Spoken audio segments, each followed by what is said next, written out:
Mahama is a vote to protect our culture, to protect our family values. A vote for Bawumia and Napo on Mahama is a vote to protect our culture, to protect our family values. A vote for Bawumia and Napo is a vote for homosexuality, is a vote for comprehensive sexuality education, and Ghanaians say no to Trumu, no to Trumu, no to Trumu. We need John Dramani Mahama to come and sign the bill into law. Ayazu, if you love the children of Ghana, if you love our family values, if you love your faith as a Christian, if you love your faith as a Muslim, if you love your faith even as a traditionalist, you know that we do not support homosexuality. Napo must account for the money. And let me use this medium to call on the Ghanaian people. The finance minister likes to quote the Bible. O ye people of Ghana, rise up in righteous indignation against those who dwell in authority and in the high places of power and abuse our trust and abuse our resources. If they manage our resources well, we will not need this new tax. Rise up in anger against it. This is the word of the Lord. And let me use this medium to call on the Ghanaian people. The finance minister likes to quote the Bible. O ye people of Ghana, rise up in righteous indignation against those who dwell in authority and in the high places of power and abuse our trust and abuse our resources. If they manage our resources well, we will not need this new tax. Rise up in anger against it. This is the word of the Lord. And let me use this medium to call on the Ghanaian people. The finance minister likes to quote the Bible. O ye people of Ghana, rise up in righteous indignation against those who dwell in authority and in the high places of power and abuse our trust and abuse our resources. If they manage our resources well, we will not need this new tax. Rise up in anger against it. This is the word of the Lord. And let me use this medium to call on the Ghanaian people. The finance minister likes to quote the Bible. O ye people of Ghana, rise up in righteous indignation against those who... But the other videos... Mahama has been clear that he will sign that bill, and he has no option than to sign that bill. President Mahama will know no peace from St. George until he signs that bill. And he himself has said that to the clergy, that as a Christian, as a member of the Assemblies of God Church, he will sign that bill. A few moments later. Regarding LGBTQ plus issues, it remains a highly emotive and sensitive issue, even in the most advanced liberal democracies. I explained during my recent engagement with the World Affairs Council that it's not the most important issue we face as a nation. We're still grappling with the provisions of basic needs of education, healthcare, jobs, food, clothing, and shelter. All right. Okay. All right. Okay. Last one. Hey, Randy. Okay. Yes, it is. You can't swing me and wait me. Where I buy that for you, alone to you. You can't buy the foolish man. With grave concern, the rampant and unbridled increase in petroleum prices demonstrates that the Akufo-Addo government is insensitive and heartless to the ordinary Ghanaian. It is equally important to put on record that Ghana is a net exporter of oil. Therefore, when prices of oil at the international market rises, Ghana must benefit, and this benefit must be translated to the ordinary Ghanaian. When prices go up, because we're a net exporter, we gain more. And so it cannot be the case that international oil market prices are going up, and yet Ghanaians are suffering from the windfall that we make from petroleum exports.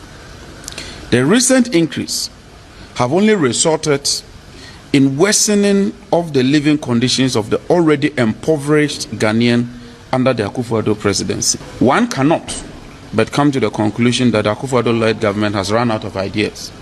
Hence, their decision to resort to such a rampant petroleum increase. On this note, and on this auspicious note, let me make it clear that irrespective of the 1 cedi, we are not going to see an increase in the price of pump price at the petroleum sector.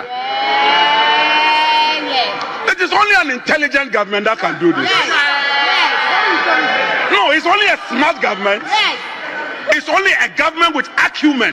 Na assembly na ekoswa eche ya adwen kakra ye nyina enim LGBT sensem ye John Dramani Mahama ne NDC de ye politics ewo oman yi mu yenya mpanyimfo bebre mo do ma no tumu even when John Mahama na nim say bill na parliament pass in could presidency no omo kan ya kusi say na do danko akufo adomum ene nipa boni ni no pese Ghana fo nyina get involved in this act na adeba ko enwane say NDC ba ban mu in the last 15 months no ye hu say ura John Dramani Mahama abiti a retreat as why U10 na U10 na why no enye surprising kesi because on the name say he never meant any of the things that he said during the election period but dia enwanwa ye empanyimfo a omodo omanu tu mu e ka asem no e ma ne koye say Ghana LGBTs and some nafa Ghana nyina awie over this period that Ura Mahama show clear reluctance say person ye adwuma we no on person or the LGBT mra no be ye adwuma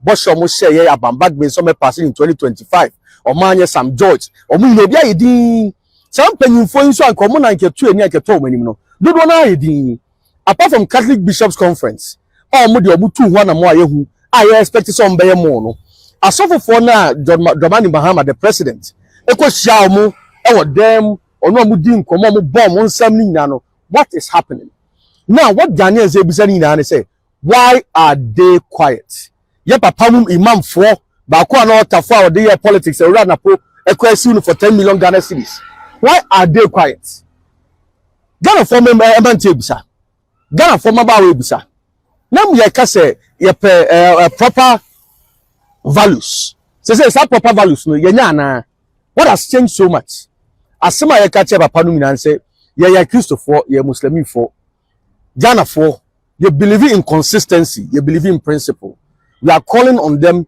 to also engage the presidents na say no mo ye na anu bi no for consistency sake omo mfe Ura Mahama no omo mfe na pamfo no omo nya adwuma no no omo make sure say LGBT bill no omo share ye bo no sa bo so no omo share no omo dia bemu ebio we shouldn't also forget NDC aban Ura John Dramani Mahama ka tell say or the eye person onu aban the lead bill no echo 2025 omo the several bills echo parliament and a certificate of agency yanti LGBT hu sensem NDC were abnormal majority in parliament today so there is no excuse never say I cannot NDC for campaign omo ye and some omo kan if they meant it actually kasamwe we are woman esa ko pass bill yo comment omo pass bill no crowd without MPP for support eso e Ghana ni na eno a uji tumu na eno a uka bi na eno na wa adun ye say eye no kre na na do nipa boni ni a mesewo Ura Mahama akam ya ti ase say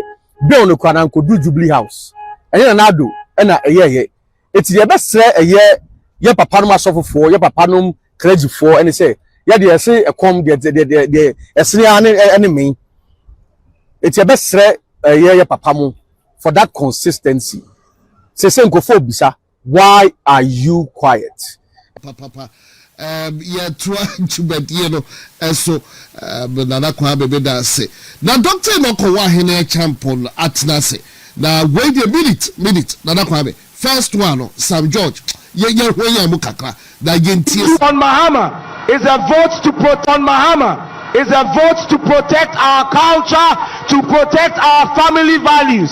A vote for Bawumia and Napo is a vote for homosexuality, is a vote for comprehensive sexuality education, and Ghanaians say no to Trumu, no to Trumu, no to Trumu.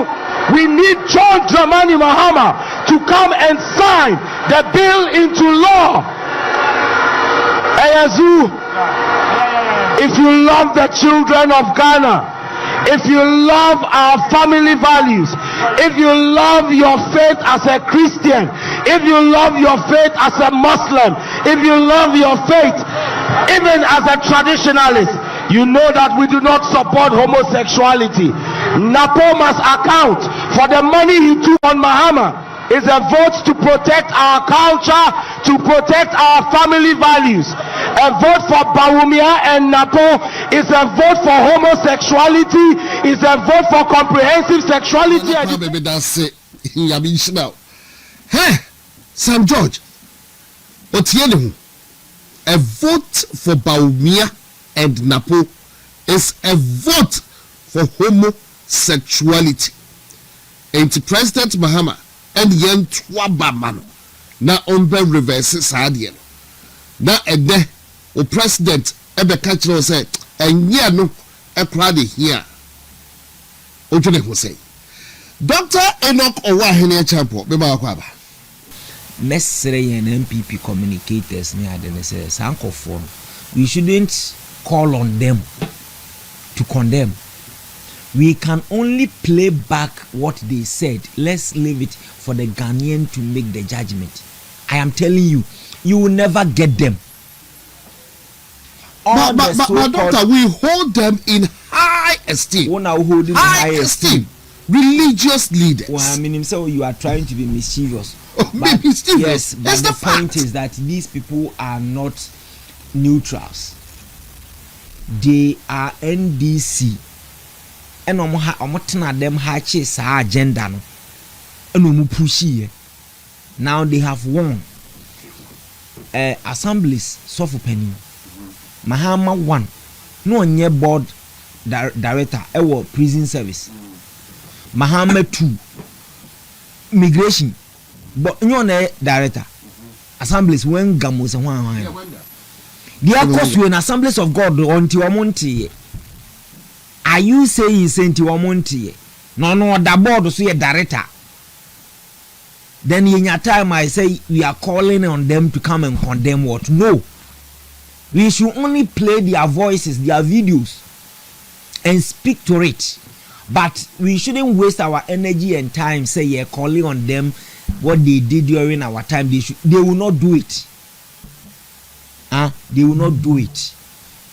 CSOs no. Say Stevie Mantia. So you are on Facebook post now. Washoki. I'm in shocky. And when I say all those people and someone who can here in the past, don't expect them to do same now because they are all NDC. Papa, you're watching TV3 DBA. Martin Pebu. Even in government. Opportunity be obenya bia and he wants to take a swipe at NPP. Yet Oyana catches one NDC. There be a kufuado. There be a kufuado. He want to take a swipe at us. Then he specifically wants to focus on another busia. Yet you want to see them as neutrals. They are not. LGBT in some way ekosui. Me, I am not surprised. Unim di India. Andrew Solomon. So ni muno. Why? Ochuro book be President Mahama. You know, Solomon. Oh, na say oye gay community no ye nipa kese pa. The whole world. One of the people Ayeka sa homosexuality gay group na.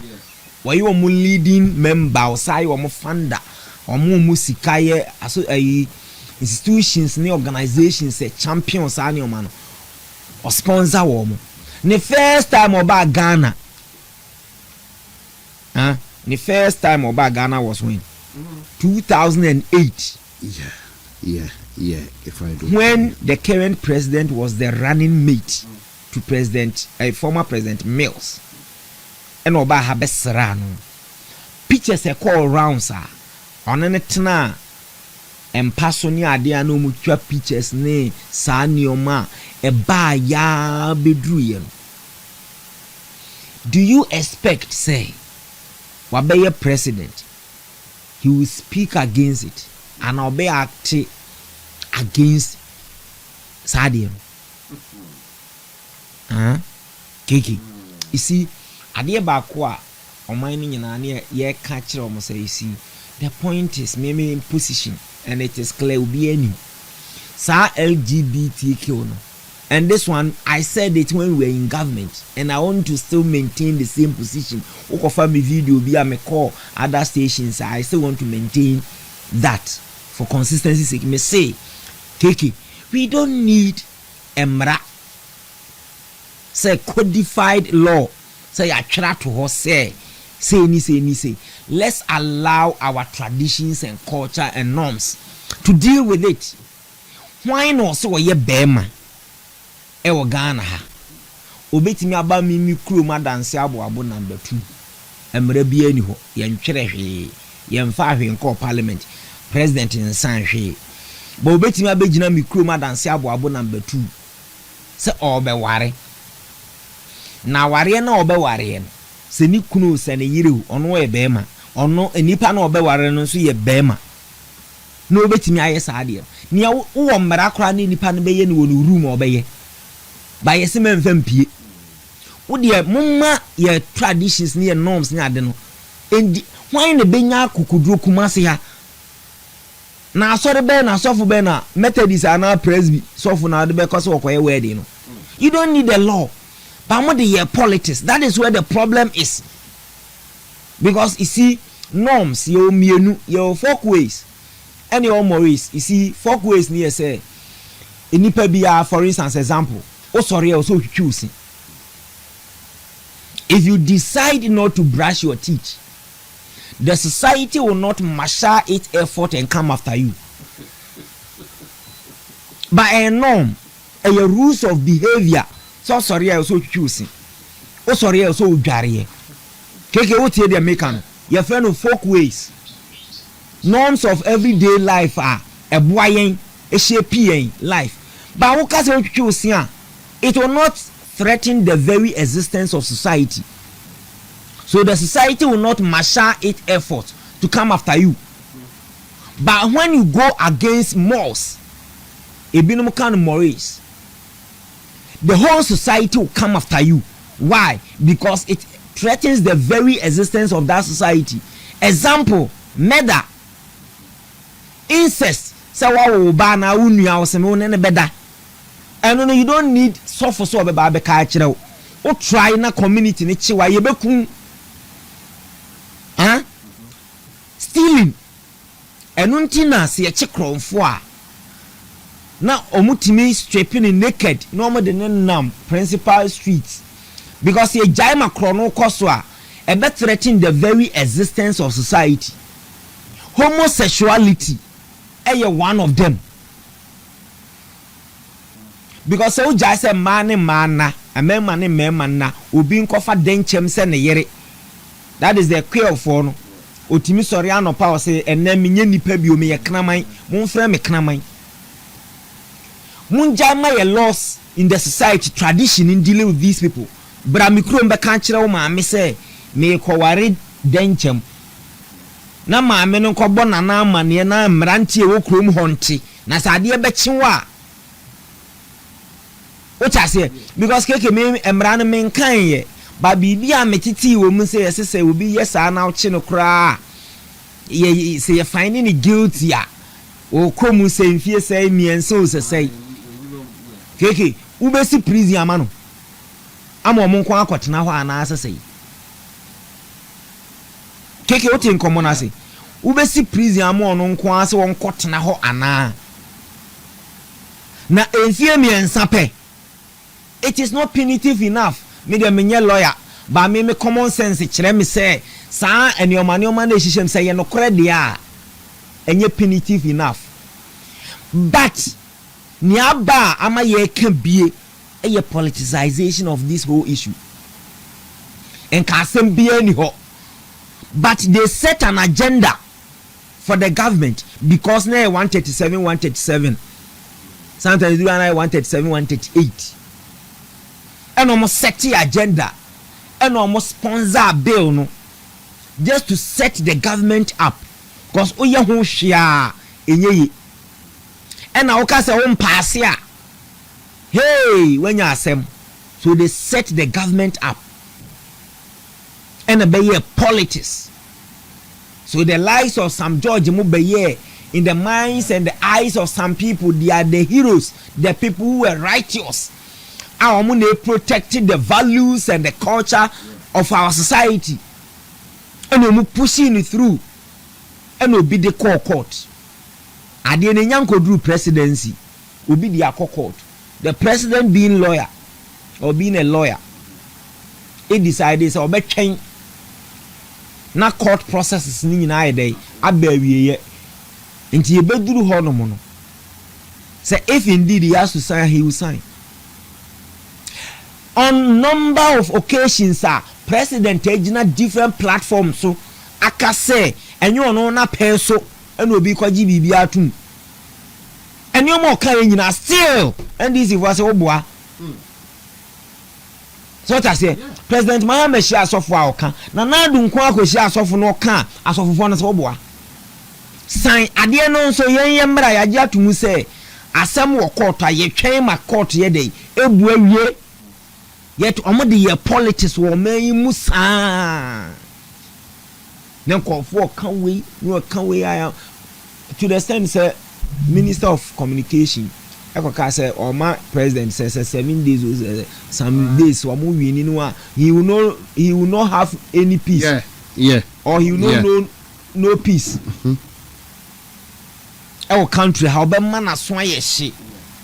Because he say, anything I make us say the so-called neutrals. Now we should forget about them because they are never neutrals. We should see them as part of NDC. Now you dealing with them, you dealing with them as NDC, but not neutrals. What I say, people hide behind neutrality to spew political garbage. Or yet party we pay offer. Now then a party now supporting a papa. Offer see they will be associated with a political party. What I say, and no more pushia na bedru sabre ya bedru. Nan kane papa mua. So now say the opponent in this one yet. Yeah. Now the old bar obey. Fine. When you're 1 year. All the bills are opesa or pass here said all kind and a certificate of emergency now we're pushing it through.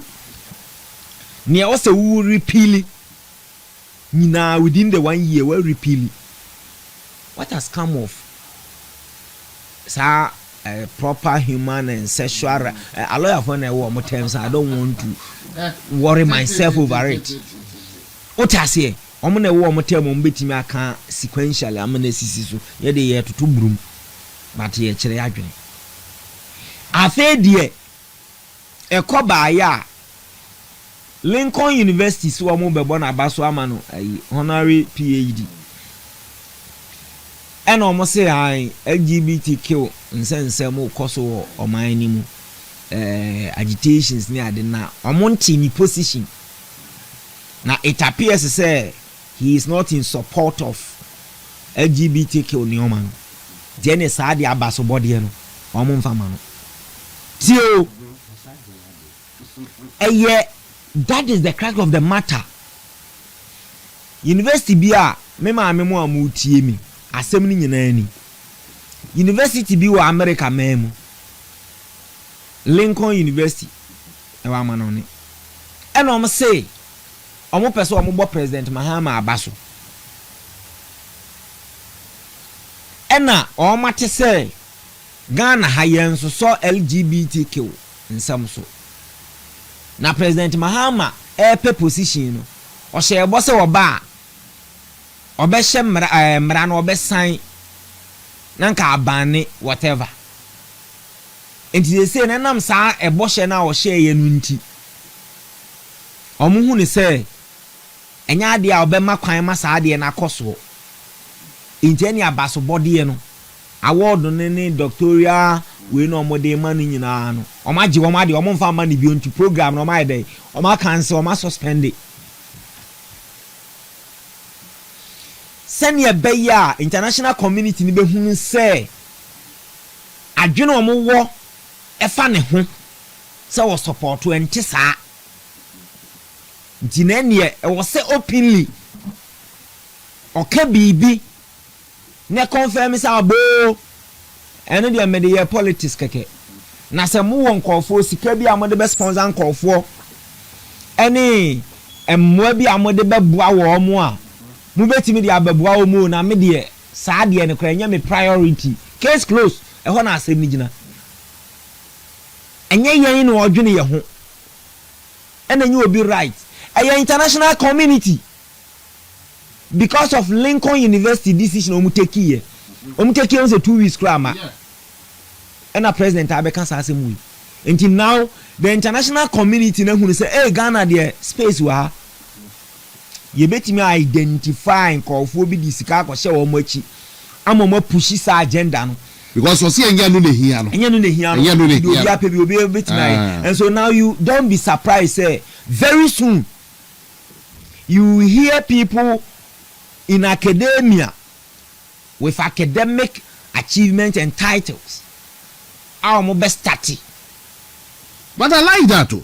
Ebi adodo na na just say international community naka and some can yeso obeyi na no but indirectly don't make us before so enti dia mu pa bia mo meye but you can say ade no dia hu nse dan here yes dia mu pa bia ye lose that is it opa menye and one Lincoln University for no suspend the plan award nessa honorary degree PhD we no yes o the man no o ma suspend say o mu susu say ono na adwene mu no o ma kwan ma sa ne o ma ne nkoso because sa no kan opposition o bai o mo ntehwe nje ne sa de a sa program no kroma e den o ma suspend enti indirectly also can be ne ye carry no the media because he's the president of Kasa media no so be pick ebe cover okan na cover ya this so indirectly he has replied the international community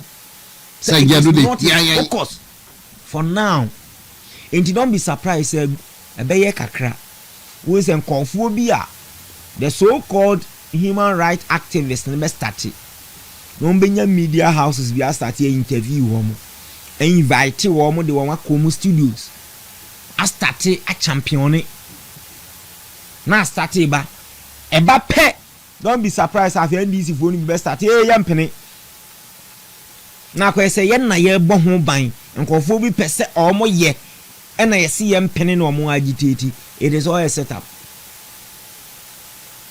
keke so ati ase ha intermediate because you say Sam George no kra said ye na wo chance ye wo ka say onye obetwe na bo so de ye no kra wa ye di eti ebia ya omo atu omo fo sabu nye bunto ni da na de ne ya ye what I say enti say na be ba so amo be mo international community funders ni donors na omo ho on betim discuss brain konfo amo master tia agitation what I say enti near us hunu no from that angle no and yamma ye nuanom ni yamma ni ye ofasefo no nti ase se ade bia NDC be ka kire wo no hweni mienu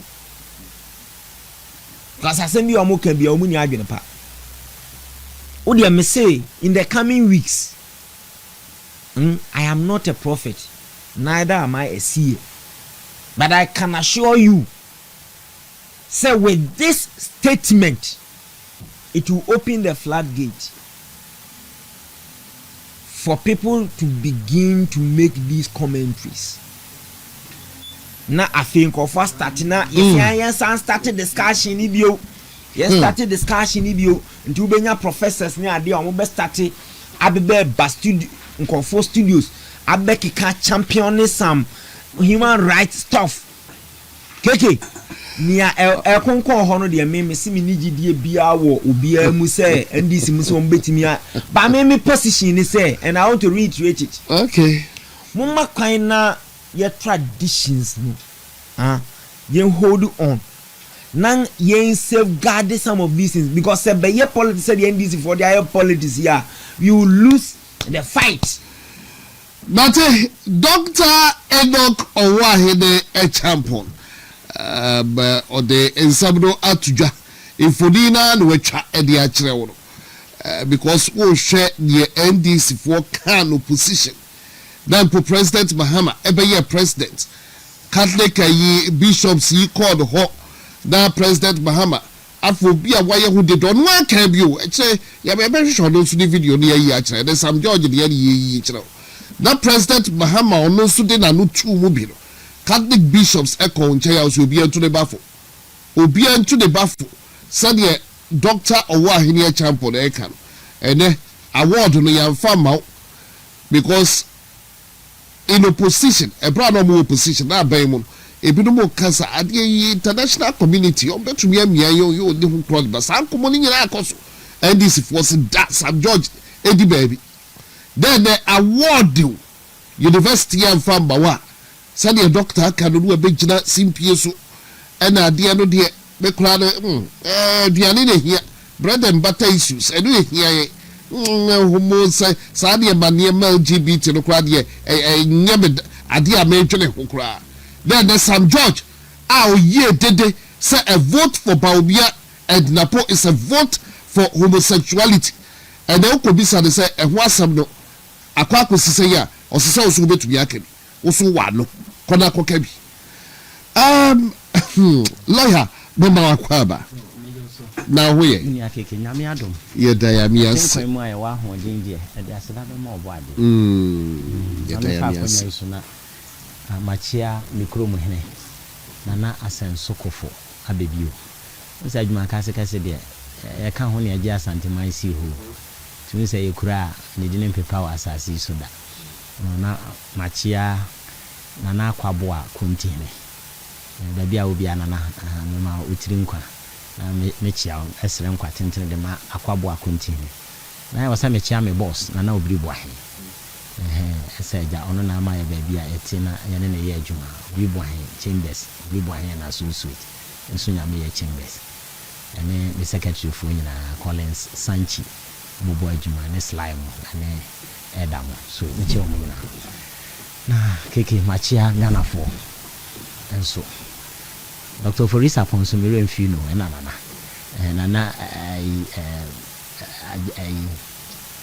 nana wa uboni din da bi na me kono in case yeah yes nana ikwe edoba ko you okay say homosexuality ne yendi ka fa no sha say timi bisa chire no abia pigs and then be very much interested so legally in abia chire na eba pick ana fe de bia yakọ and also it's homosexuality but LGBTQ plus nene wa kraya ntime ka da bia no ma not of LGBT na mentia haji alaskela na keke ohu ni se ye yimra kra na se yese mra te se ye yamamre ne yamane na yamane ne yamamre no eno ankasa ne esan ye mra wo ye customs and traditions ye practices na ye practice no ye mra enti omayimra the 1992 Constitution of the Republic of Ghana I just amra na to read the article 11 clause 2 article 11 clause 2 of the 1992 Constitution of the Republic or say on my name ran there can who be the common law, and the common law comprises of what your traditions and your customary practices.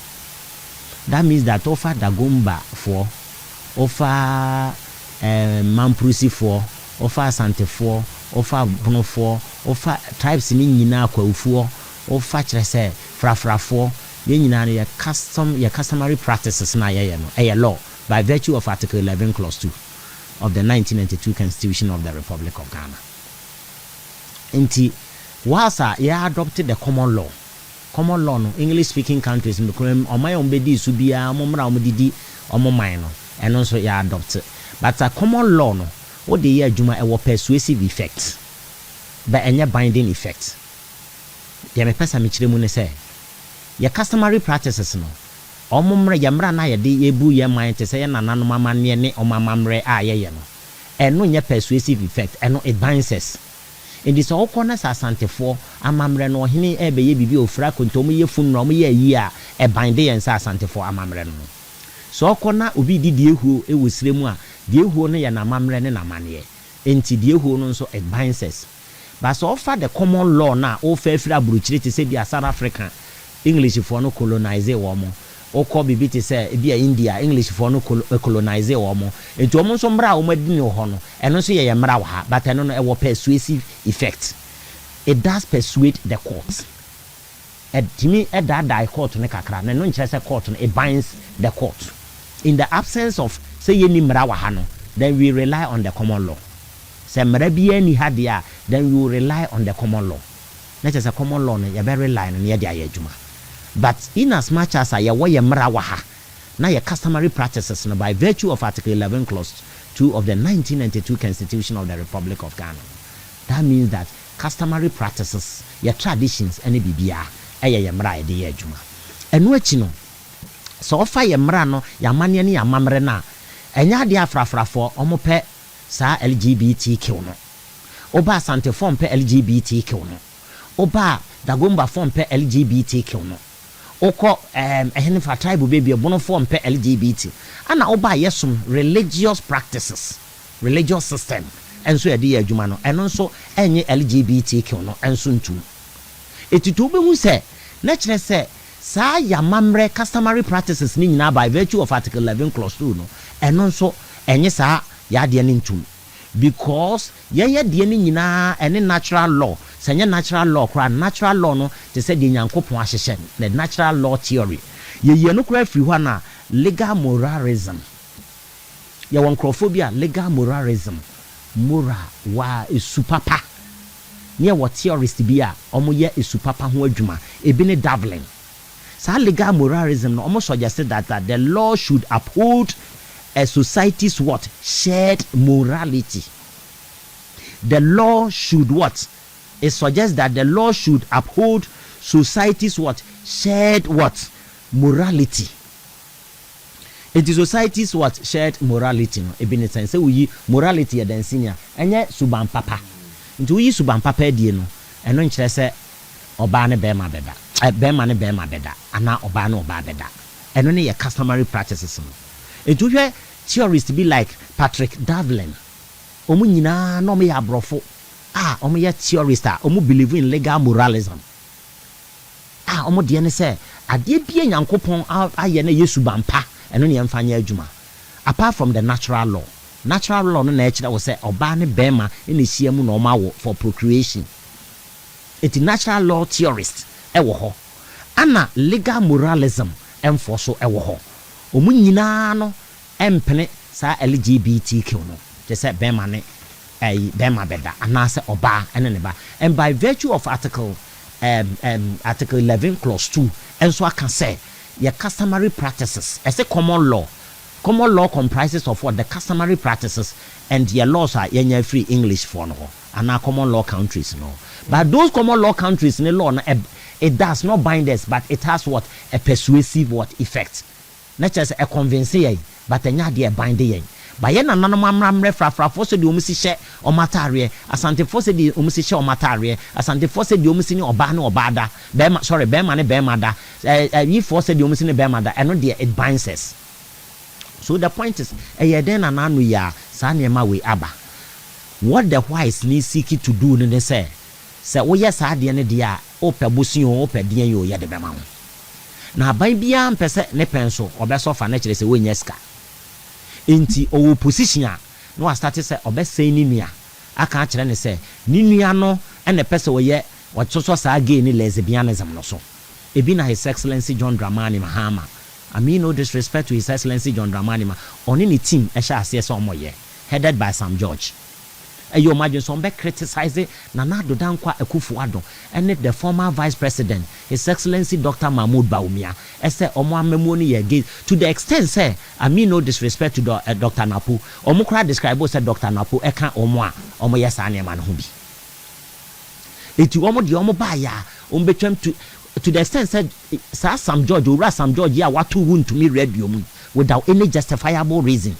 Because when you say want to me radio so konkurase bebre mama fotie na the reason om dey to want to me radio me bagism no reason dey to want to me anyim say mo renew every year bia no every 5 years bia mo renew but every year bia mo tua ehun sika the chance say mo renew year no ma mama ne enti wato want to me radio e be sisene owura Sam George want to me want to me radio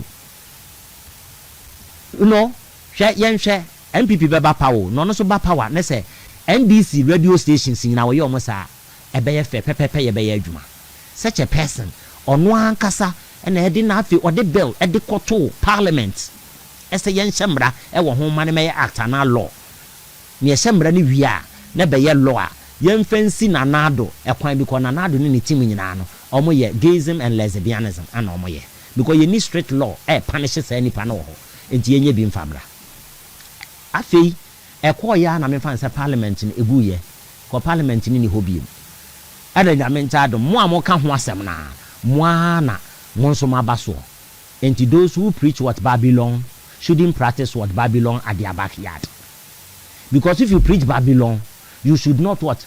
You should not practice Babylon. If you preach against Babylon, you shouldn't practice what Babylon at your backyard. After the most ankrofo we no, mobaya enam sika aborofo de bebma munti no. Said bill no besan de akoto private sponsored bill no. President Mahama wo hon ma say there be bill no SSN ke de kwhye yes various syllabi emu. Enti wo de kwhye syllabi ni mu a na che say mathematics a ye de gayism and lesbianism ni bia kwhye the syllables no. Then other you know so ebia religious and moral education yemfa nkohye mi enkyerechire nkwala from primary school. Enti mfie sen ye de be kyerechire mo awie abraga na betima tena se ayamra obi betimi de bill akọ. President Mahama fee say sebi any de mami no distress ono nkwani nyansani, and he's so smart in such a way that so betima smart the good people of Ghana. Actually say just here the question syllabus, somebody who was preaching against Babylon and practicing or preaching Babylon, also practicing what? Babylon at his backyard. After the President Mahama and saying now okwaje the doctorate honorary a year okwaje ayamfa ye de man na yasa revoke no. After the wabegina ho say ade here bread and butter. And yes, I am away here. Let's see the video. Or say they're Ghana here and bread and butter. Adriani be here, Nenye lesbianism. This is where it borders on interpretation. Because a president in a can summer at all the call by Dream and son what you are saying, will be a friend interpretation. This is when you'll be managed rich room. President is indirectly telling the good people of Ghana that say, dear a border and bread and butter there. That means that Adriana Ghana for be here. Ain't the uncle can gayism and lesbianism as some. Na ya amani sika na emom obe make sure so obe yeso katasumu mu aso na abrofo ne de om sika abre no na sa abrofo no kra meme ya pass mra na ya pass. That is the interpretation. That is my understanding of what President Mahama said. Mementi ase no. That is exactly what President Mahama is seeking to tell the good people of Ghana. The person catch Ghana no. I say bread and butter. Ene adie here into one do pray aduane ebedie. So aduane ebedie dia indirectly he is telling the good people of Ghana say lesbianism or peneso enti abrofo no onko ka o masem enti abrofo no mfa aduane no nyeden emre now chief imam ewo hene now asofo ewo hene now prophets ewo hene now evangelist oduro nom ene ade omo wo hene prophet oduro ene pastor oduro and omo hina afedi omo nkasentia enkasa nchenchem na afedi omo condemn say president if amnesty from never private sponsor bill na fako afedi the president say on pen private sponsor bill na mum opede parliament na ankasa enye private sponsor bill president the oye ni nyina ye krokro de john I'm telling you opeso oya to deceive the good people of Ghana ese ani beba ye hosoana no aye din onka gayism and lesbianism asem the obeyane say na memo na free so na the open na na set mi aka. Is that how we reset a country? Keke mi bisa kwa ya fa so ya de reset a country no na any kwa say yes so your president a waso afenamu na wa soe. And every day I talk about the preamble of the 1992 and okay obi base no ebi obi yes o feel so a year about homosexuality and crowd about or shall no so dey to abama. Absolutely oh intiminu nyina with the same wavelength it will be hwe ho gayism no dey to asori for ni bibiri etutia na do dan kwa kufu ado amemu efri say omuhunu say President Mahama de oba be gayism and lesbianism if all LGBTQ every honum. And let the president say yemfa nkoshe various syllabi because yemfa nkoshe various syllabi mu a oyehwe enye. So members of parliament omote ho yeden ye ka so be a member of parliament anya kwan no yi o. They are there to make laws. What you say na court no so achirechire them because they make laws. It's not every law that they make that they themselves understand it. So Supreme Court tries to find the meaning of the omo person omo kire because at times omo kura ye law na the framers no omo kura no ebi ya no mu nim the omo kire yi but Supreme Court betima kire omo adwene a na omo person omo de ya sa de ni.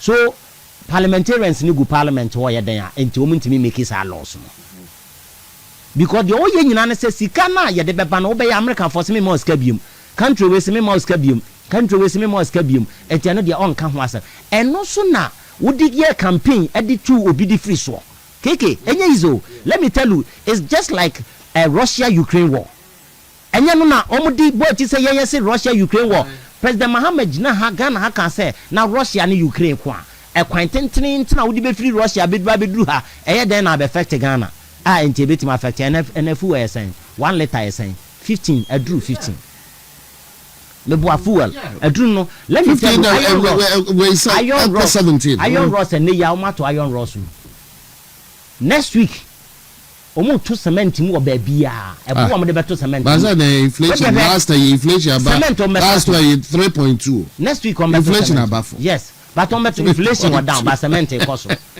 na enu 1 month time now better iron ross bo wa o pese okoto bibia akoto ne ntem gu o siska o dia so when na make a chance say you see when the fundamentals are weak you see lesbianism and gayism will expose you story be expose you what you say when the fundamentals are weak ubohu say sa cement prices be start say ekosoro it will expose you enti nokore eye ba ko pe so ya mem enti na make say wo so afena mu ana ye use the preamble of the 1992 Constitution of the Republic of Ghana. Waka say, wankasa obe uphold, you protect the people, the fundamental human rights, everything. Also, that is the preamble of the 1992 Constitution of the Republic of Ghana. There be ameka say there, adie what the 1992 Constitution in Bia offer the preamble na.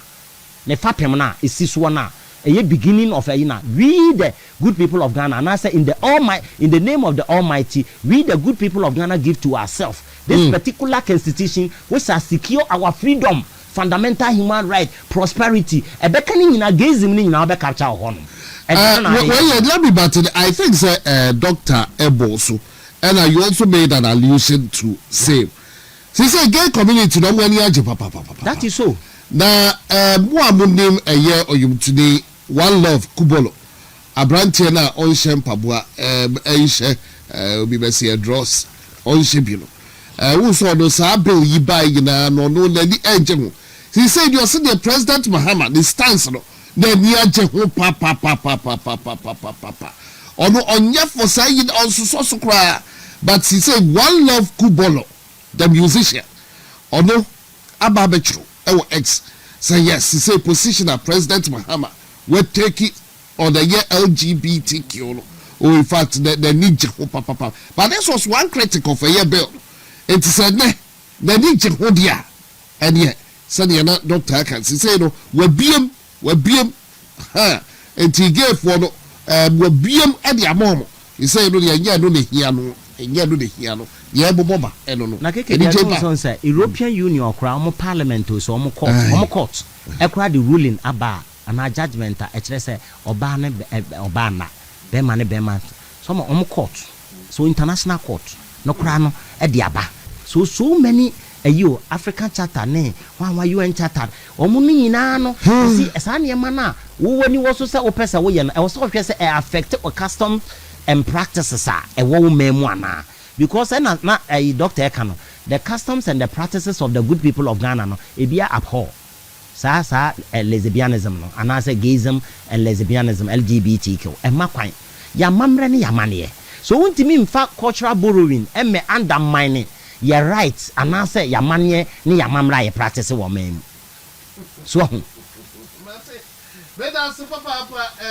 lawyer Evans Osei Bonsu the day ena wote yano one doctor no ko wa hene champion ena ewaha mesa crossover na chiremasa ba lawyer so enchen ti gay community no but with One Love the na say enijaba si say bread and butter issues na che so mo eyam hihyiom say chenchina emra beba no President Mahama promises emra beba ni si say o se anye no kra de hia no eti omo kisi ewo ye no ho no omo betumi aba no omo aba be kisi he said ye biem obi aye free ye joy bread and butter issue ho amfa LGBTQ ho sensem entu ba bi kra na yanko ye dim sana President Mahama eka edi a kire Ghana for na Sam George ye behwe ye nyina ye ti oba mu na mo se credibility si say ye hu Ujani Eddie Free X, Omwatata, Wajani Free X. That's Sam George for you.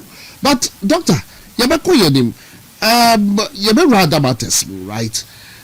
With other matters, no topical issues are a woho, Fango, Diano, Sisei, Kwana, Air Cosro, and no ensem. But lest I forget, yes, Swami interchange, where they just by the road, some Swami interchange, work set to begin.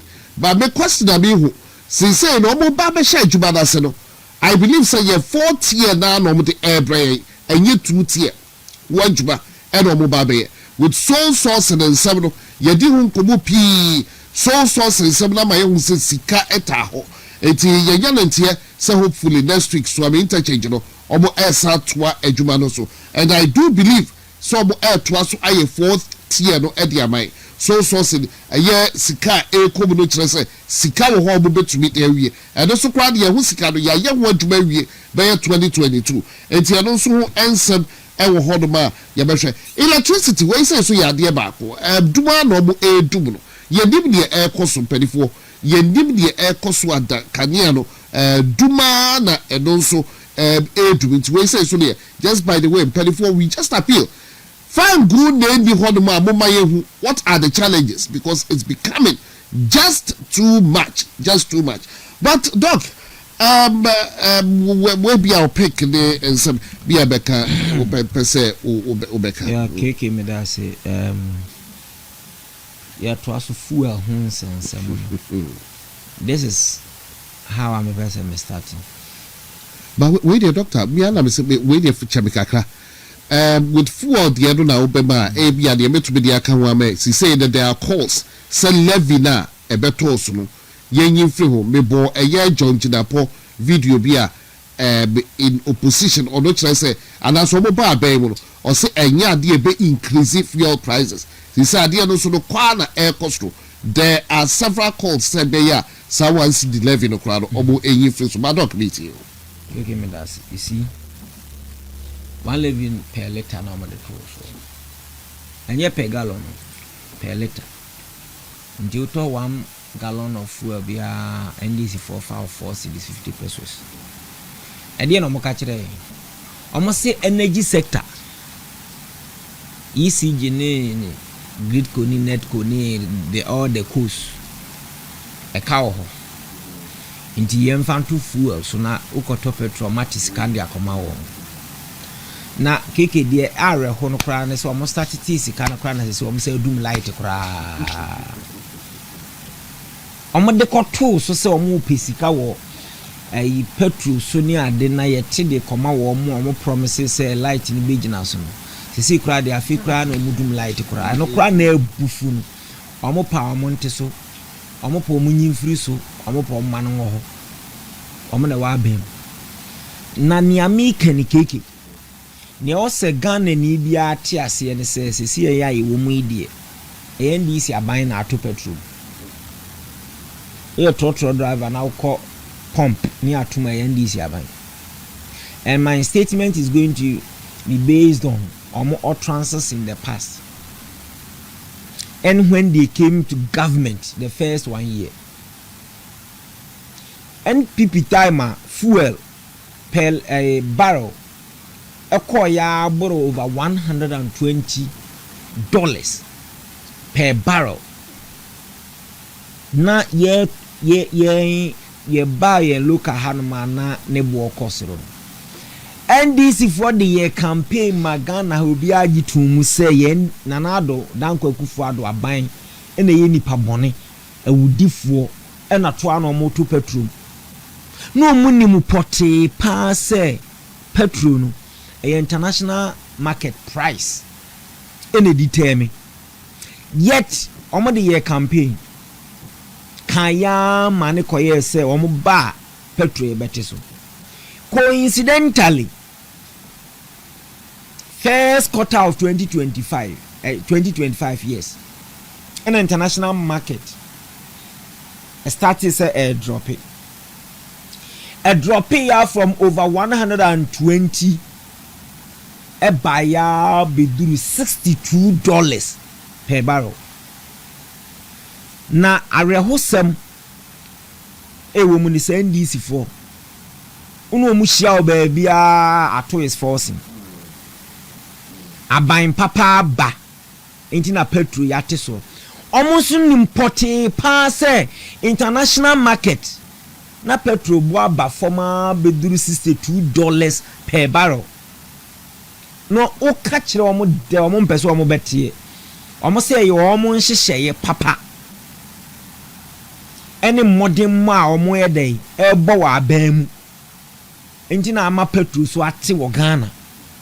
We were telling them say there be ye wo ho no na over $120 per barrel.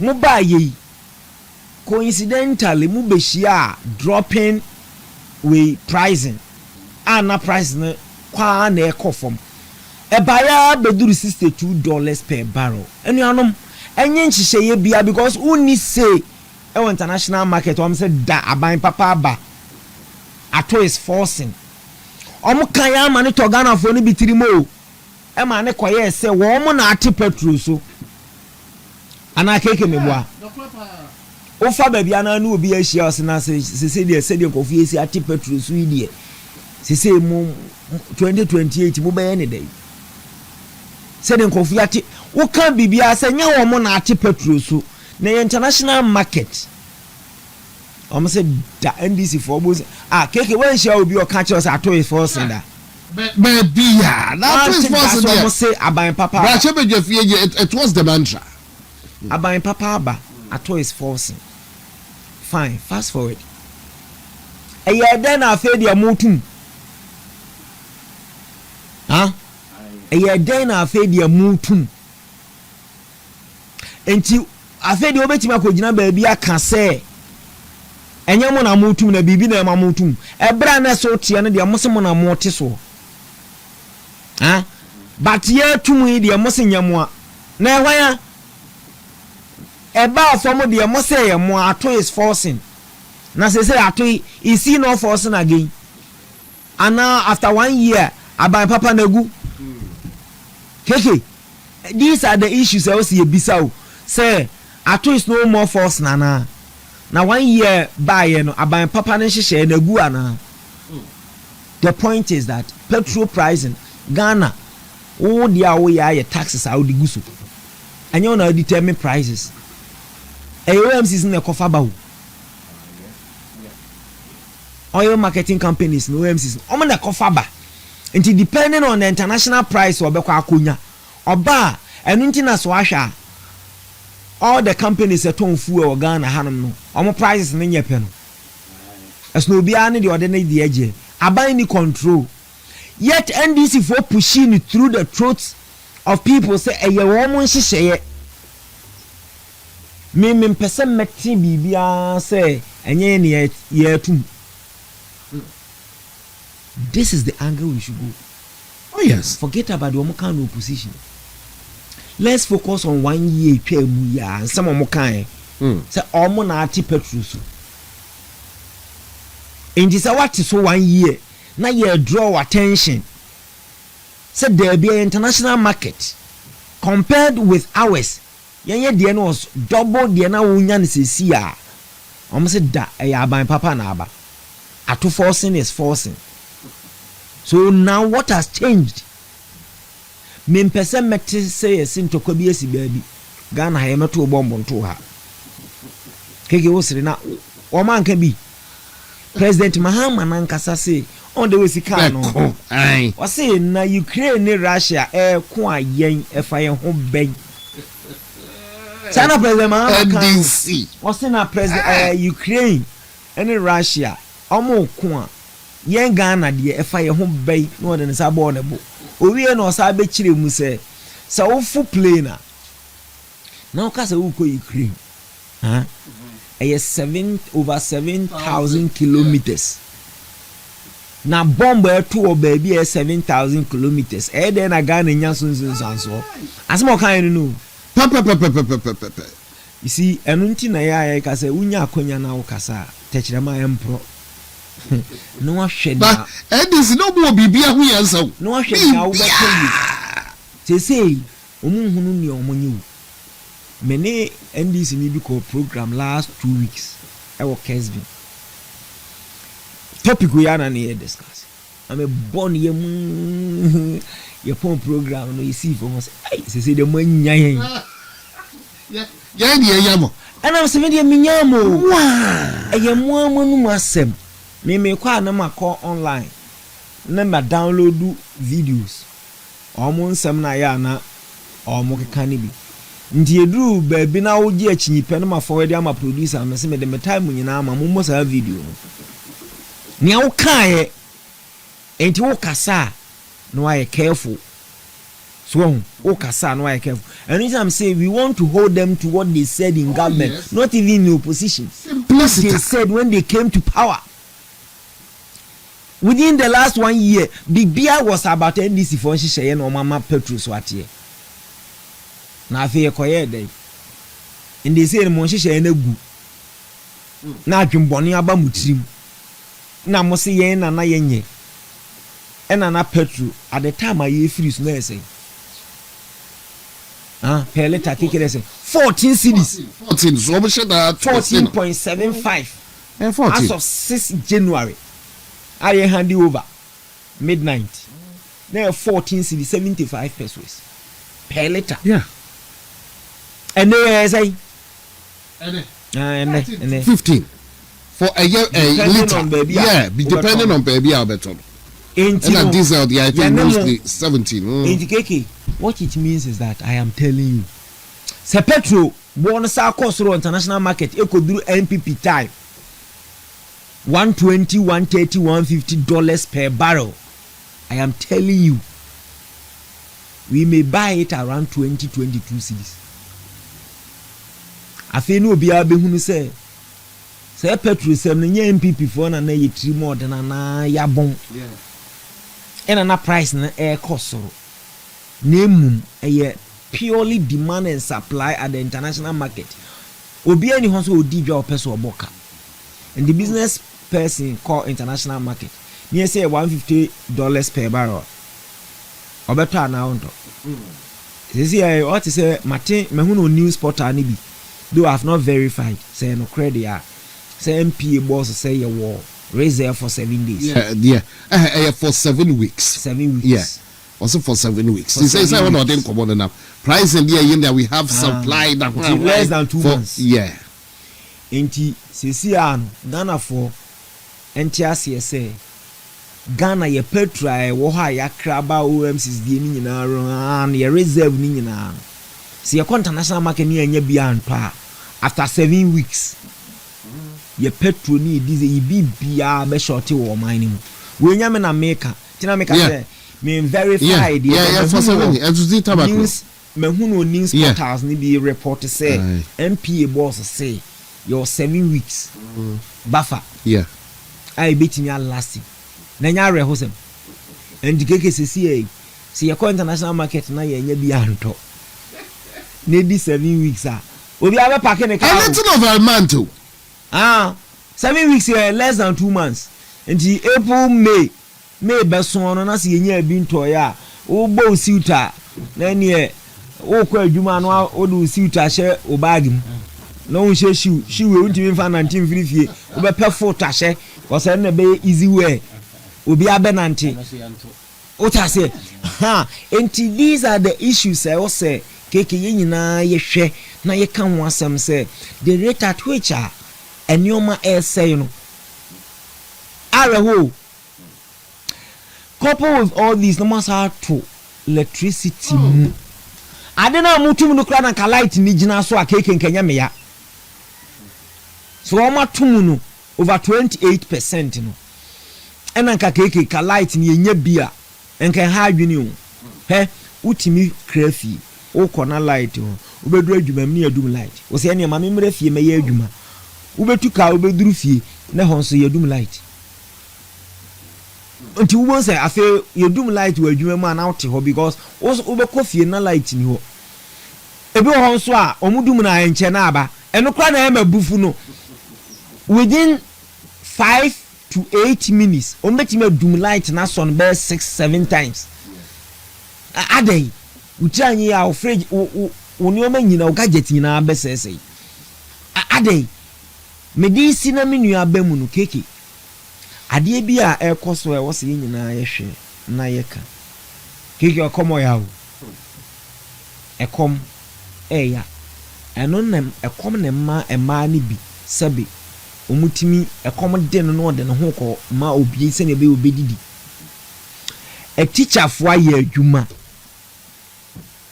keke a teacher for a year juma for 14 months yentua wo mo katio teacher ni no koya agitation eko pikete se na be ya mpanimfo so wo mani na free so a o mo be kai wo mo se obo ya ye adwuma mu ntua Ayeka obi timi GS etimi ahwe nyame ani ma twere letter say sa agitation ma mo nya no working hours na wo ya ibe yiwadi keketio no na what headquarters ninti ono no ye dua ne ka obede no wadidi enipa ni abadaye ni tima bio enipa enya baby tena na ni wura fini ni ase ni e ko haw mu anfa na wanti adwene be na ba utima wo fa pen ni paper e sign sa letter no say na nkatija for no se working hours na yo so mo ba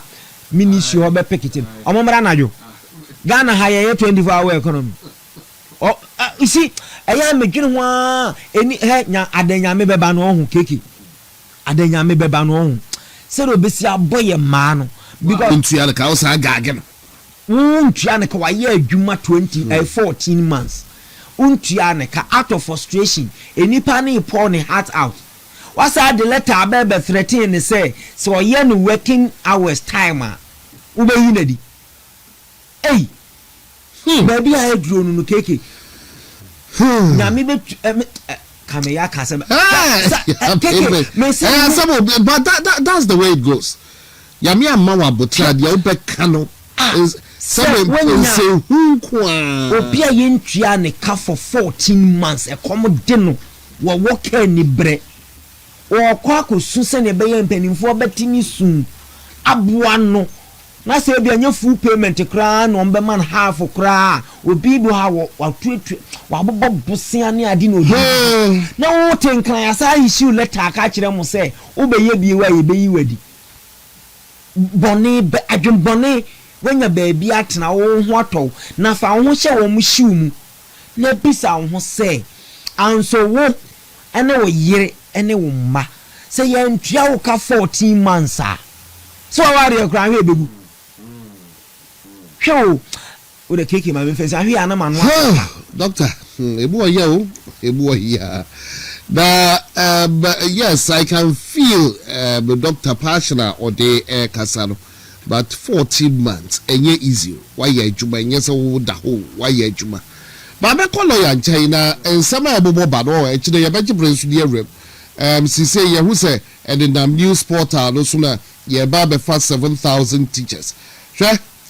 Sa atofo de Haruna Idris war na silent war na cost behind the scenes no actually be there be nya time ko but she say we say atofo do ya president obedi Haruna Idris so be the so do sunya bi obedi na atofo me Haruna Idris no obo the get fund projects no obo the bia Haruna and portals dibisu say Haruna Idris aka say be for 10,000 teachers there be the kind of 50,000 teachers and 10,000 non-teachers pema and then ato is forcing also there be adena kasasa memo a year for 7,000 teachers per ato forcing Haruna Idris obiadim we any secret but na yanko and then 7,000 teachers. Monkwashe previously, the Haruna Idris okay. No, see 50,000 teachers and 10,000 non-teachers. Won't be said that then I put 7,000. Had to force it. Obe good animasi. Also good animasi. Namu shut the remo. Yamu be a remo. Mu remo the get fund directors who air the office because they want to frustrate a year Haruna Idris. Miss Yobo the other day. Jai, Boba. But lawyer. Okay, meet you. Before them fuel, they na make a crabia found because many akasewi. At the time, Obia who said fuel prices no skyrocketing, the hike no a cost room. The point is, someone said previously, Dr. Mahmoud Baumia a bus of fuel cost room. It took the vice president say obey use innovative way or the best solve our problem na the good people of Ghana. And the Ghana you have say who say our vice president to be. That is the question I want to pose. Because the point is the vice president will be no. The be one say on a ministry to another ministry. Of you one ma na oko naming ceremony na oko funeral.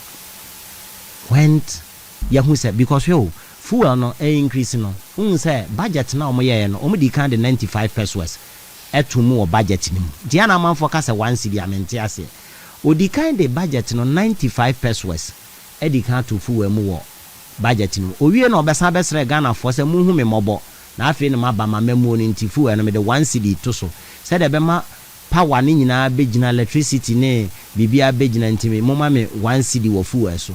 And do the back 95 pesos na 1 cedi 95 pesos almost 2 cedis. Auto 1 idea later. As I'm na 12 cedis no. Now or the 2 cedis are to swam. And they say okay fa be say me fa na be 10 liters a. Na say 2 times 10. Na say one number 20. And on kwana 20 cedis so the book ma e bia within some few na asa. Enti ya na nya 1 cedi. O share Dr. Mahmoud Baumi akwan of fa so e de be solve sa problem na me hu say vice president no wo Ghana no e de empa no o ye de afa sa na ma we hu as vice president. But when it comes to the economy, the Ghana for ni man say o dollar na gina. So when dollar gina, now at the end of the day me fuel prices e kosoro. At the end of the day we see inflation was down, but me come market me niam bogu so was slow. Now me catch the good people of Ghana say next week omo beto to cementing me entia me nya no. Better to next week na be shoot to this you know na masante say next month iron rods and necromatum de be koto iron rods de 2 million cross aka once 3 million. So before you realize or 300 Ghana cedis before you realize now next month na iron rocks no shoot to sa kosoro e dey na vice president no offer Ghana is any vice president, excuse me with all due respect. Some no say Dr. Mahmoud Baumi ni I bring ye your vice president. Your vice president. Yes, your vice president. But they need the effects. Or perform bankers. Or perform what he or chicha parts. Not say parts. Lawyer. I'm very serious. I'm very serious. I'm very serious. I'm not joking. Vice president, no, you're interested in innovative measures, sir. Dr. Mahmoud. Etimi credit good for oil one reserve. Oil good for oil. Etimidi gina ho. Emma fi oil ne born na aba from what the innovative measures we go from.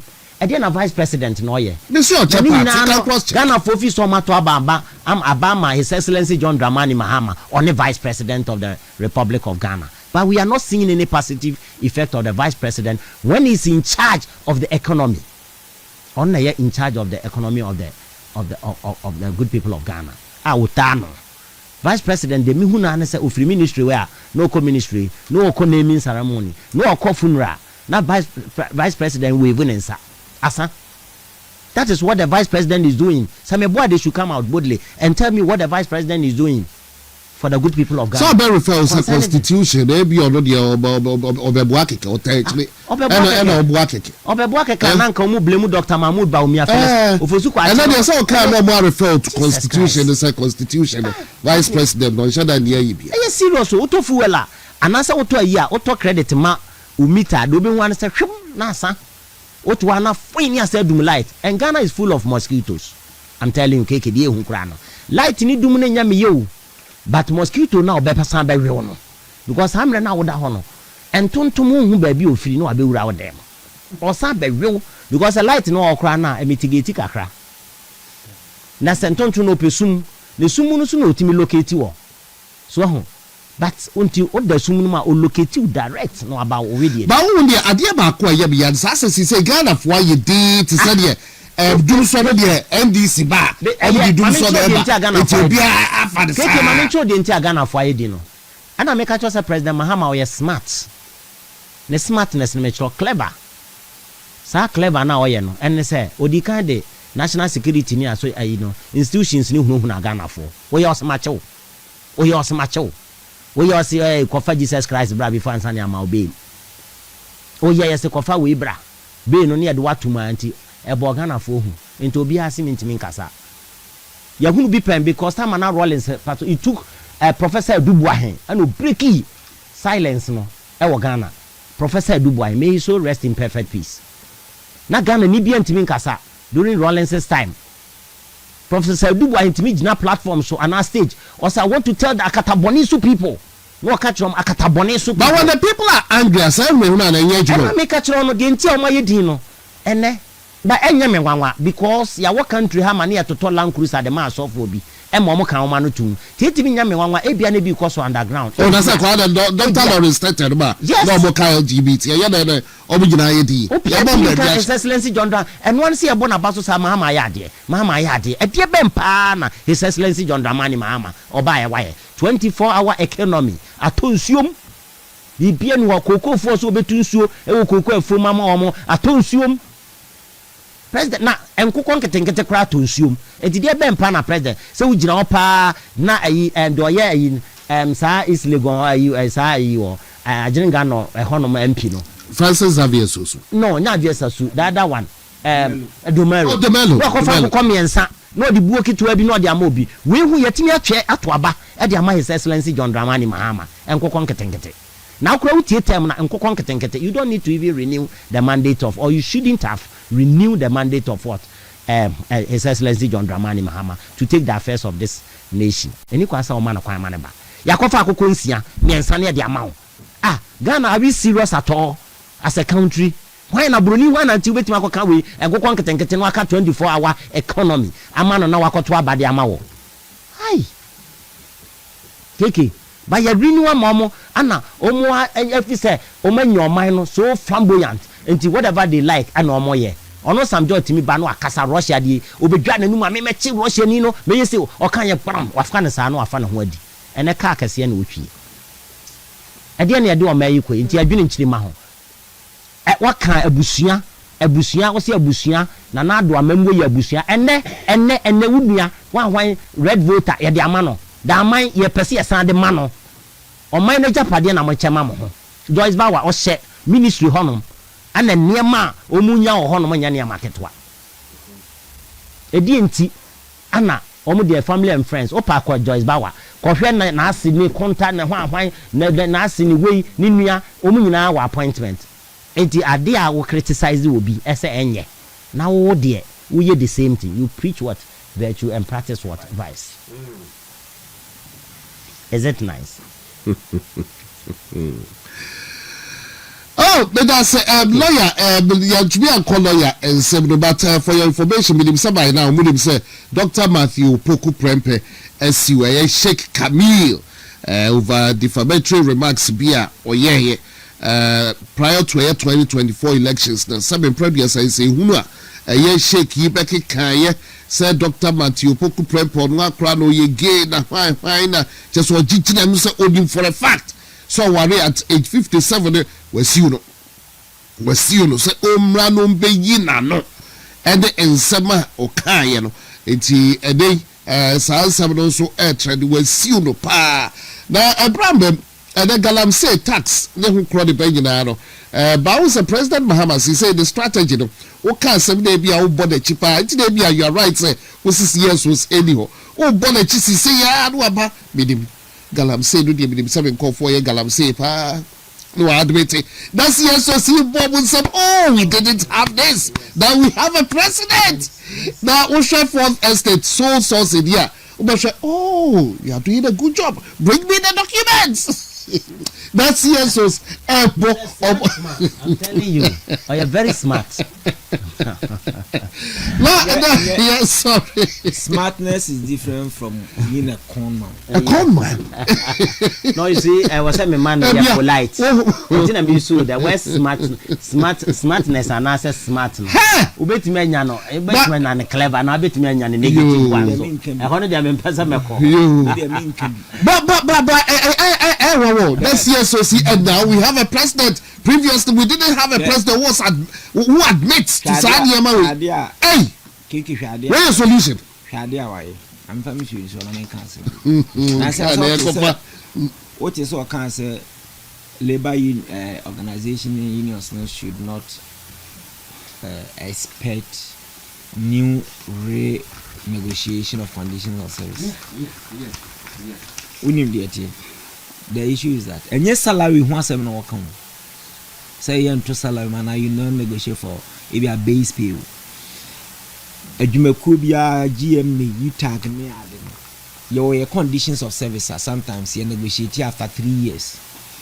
Near kwasa ko renew ni and your money be your half figures you agree on and your masses jebe ko anymore. You tag ya almost year 2022. And it take effect 2023, 2024, 2025. And this year, it's likely that negotiation should start. GME, Ghana Medical Association, National Midwifery Association, Omunina professionals, likely say this year. Also, more negotiation tables. A year for condition of service, not salary. And what should I because I say now, also economy no is booming. The economy is doing well. Economy is doing well. No, you don't want to negotiate with labor unions. You don't want to engage them for renegotiation on their conditions of service. Running away. Economy, you know, Kiki, with the wide, you know. Economy, Mrs. Sassam, I feel near Boba. A bear cacao here, labor unrest, a bear cost on. Because GM time also a band negotiation table. Untimin can say more mouth. You take time as one. Untimin can say more mouth. Bounce say, what said that abeto in the air. And it's no bois. That's a beto about some matter. No, I don't call Flagstaff House Kushia home. We know what former homes is here. Now they have to go to their constituencies. When I say constituencies, I mean their members to go and meet them. Now where they know Abeka. What I say? It is any man a choir offer so they are silencing cophobia. And now people are not. Imagine say Kufu at the time like Nado. Oh guys, this labor meet labor union for renegotiation in Kaobeti. But I say what kind? But maybe want to say early days. Before no, but you can't stop it too. Yo, the doctor no ko wa here champion be dance papa yami age now. Let